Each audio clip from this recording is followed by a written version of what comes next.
Subscribe the channel for latest updates. Press the bell icon.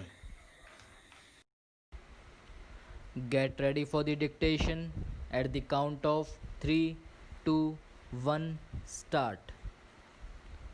Sir, regarding the first part of the observations made by the honorable member arising out of the comments of Professor Gadgil. As I remember, there were 3 points. Firstly, that the Planning Commission had not developed appropriate criteria, and secondly, that it had not worked out the annual plans with appropriate breakups. These were two things, and then there was another question about the Planning Commission mixing up with the policies of government and not giving proper advice or submitting to wrong policies, and also that the Planning Commission did not watch the progress of the plan even in its broadest elements. These are fairly grave charges. It is up to the Planning Commission to say what answers it has for these things regarding annual plans and breakups. Sir, honorable members here are familiar with the annual plans and that the central and state governments base their annual budgets on annual plans. After a very careful examination of all aspects and after discussions, prolonged discussions between the states and the central ministries, all the material that is available is pressed into service. To that extent, Professor Gadgil's charge is not correct. About criteria, the complaint may be true because it takes experience, time, and technical tools to develop the criteria and the yardsticks.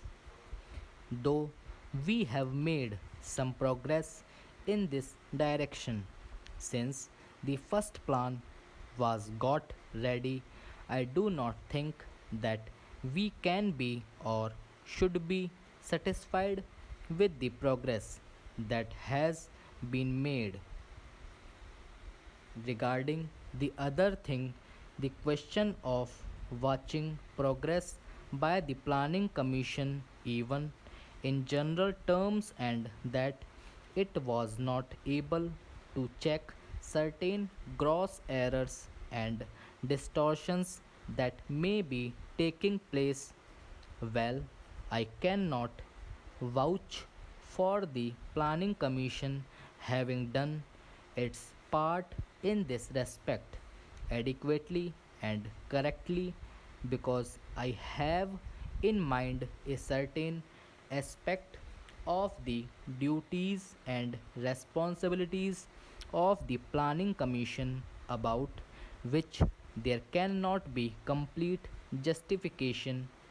For example, on the question of foreign exchange resources, there was the question of import licenses which were issued, regarding which some honorable members said that they had been issued on a lavish scale over a certain period. It is quite true, and a statement was laid on the table of this House about these licenses, and An explanation was given. Even that explanation did not deny that somebody was responsible for it. We may say that it was the responsibility of the Finance Ministry or the Commerce and Industry Ministry, but the responsibility of the Planning Commission cannot entirely be disowned. This is something which I have firmly mind, but I also know hundreds of things to which the Planning Commission diligently applies itself, watches, informs, and conveys its advice on many matters. It does so from day to day. What Professor Gardigal has said about the Planning Commission may be partly true but not largely so. And regarding the kind of policies, it is a debatable ground. It may be that with some policies Professor Gardigal agrees and not with certain other policies. Therefore, when the Planning Commission aligns itself with certain policies of the government or helps the government to formulate policies in a certain manner, and if those policies somehow do not coincide with the view point of a particular person, for him to say that Planning Commission has succumbed or has subordinated its judgment is not a good and correct thing. It really is throwing doubt on the integrity of the Planning Commission.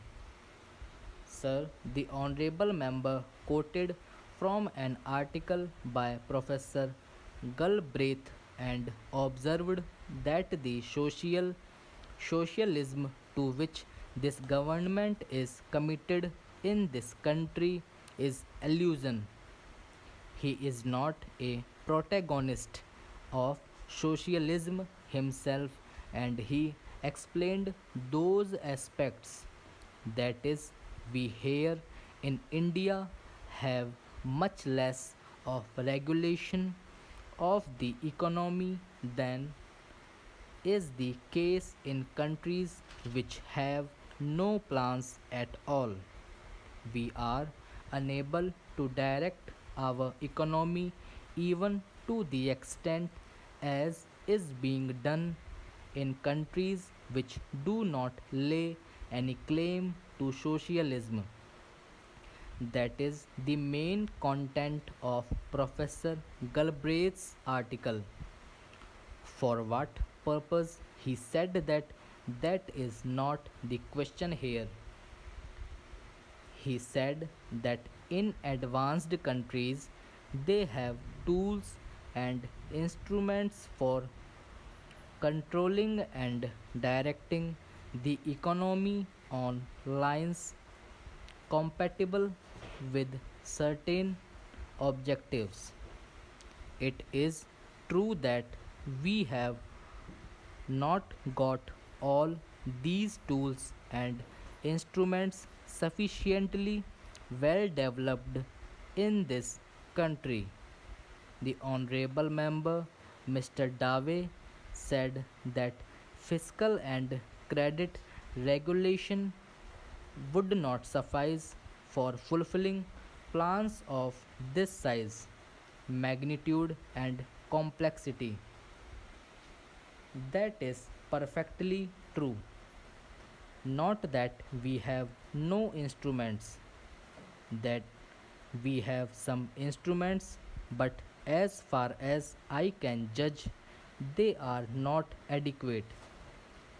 On the other hand, when government applies some of these instruments and tools,